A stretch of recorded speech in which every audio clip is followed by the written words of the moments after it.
How to comment and reply on Reddit post. Want to join the conversation and share your thoughts on post? Today I will show you how to comment and reply on Reddit. It's easy and fun. Let's get chatting.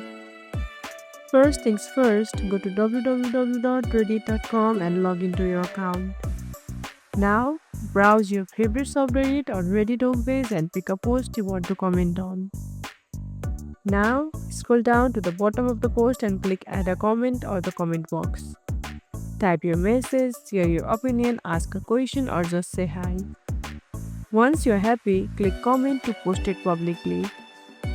Want to reply to someone else's comment? Click the reply button under their comment, type your response, and hit reply again. Pro tip: be respectful and follow subreddit rules. Positive vibes keep the community fun. And that's how you comment and reply on Reddit posts. Jump into the conversations and make your voice heard. If you found this tutorial helpful, don't forget to like this video, subscribe, and tap the bell icon so you never miss an update. See you in the next one.